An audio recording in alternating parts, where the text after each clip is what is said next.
Doctor గారు సరస్వతి ఇలా అడుగుతున్నారు. మా పాప వయసు 9 నెలలు. పాపకి దగ్గు తొందరగా అటాక్ అవుతోంది. శ్వాస తీసుకున్నప్పుడు పిల్లి కూతలు వినిపిస్తున్నాయి. డాక్టర్ను కలిస్తే వయసు పెరుగుతున్న కొద్దీ దానంతటా అదే తగ్గిపోతుందని అన్నారు.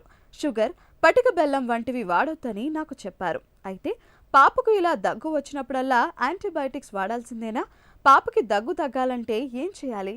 దయచేసి తెలియచేయండి అని అడుగుతున్నారు. సరస్వతి గారు, చిన్నపిల్లల్లో అప్పుడప్పుడు ఈ ఆస్మాటిక్ టెండెన్సీ ఉంటుంది అన్నమాట. ఈ చిన్నపిల్లలో ఎవరికైతే ఫ్యామిలీ హిస్టరీ ఉందో, లేకపోతే ఫ్యామిలీలో ఎవరికైనా ఇలాంటి ఎలర్జీస్ ఉంటే అలాగా వాళ్ళకి తొందరగా ఈ వైరల్ ఇన్ఫెక్షన్ వల్ల దగ్గు, ఆయాసం, వీజింగు ఇలాంటివి వచ్చే అవకాశం ఉంటుందన్నమాట. డెఫినెట్గా ఇది వయసుతో పాటు నెమ్మదిగా తగ్గిపోతూ ఉంటుంది. ఫ్రీక్వెంట్గా ఈ దగ్గు, ఆయాసం వల్ల తన వెయిట్ మీద ఏమన్నా మనకి ఎఫెక్ట్ అవుతుందా? యూజువల్గా ఇలాంటి ఎపిసోడ్స్ని ట్రీట్ చేయడానికి యాంటీబయాటిక్స్ అవసరం ఉండదు. ఒకవేళ ఇలాంటి ఎపిసోడ్స్ హై గ్రేడ్ ఫీవర్ కానీ ఉన్నట్లయితే జనరల్గా ఒక షార్ట్ కోర్స్ ఆఫ్ యాంటీబయాటిక్స్ అయితే ఇస్తారు.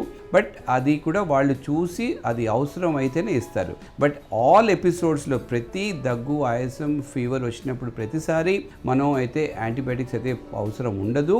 ఒక 2-3 డేస్ వెయిట్ చేసి అది తగ్గటం లేదు, ఇంకోటి క్లియర్ కట్గా బ్యాక్టీరియల్ ఇన్ఫెక్షన్ సైన్స్ ఉంటేనే కానీ అది మనకి అవసరం ఉన్నదా లేదా అన్నది అది ఆ పీడియాట్రిషియన్ అది చూసుకొని ఇస్తారన్నమాట.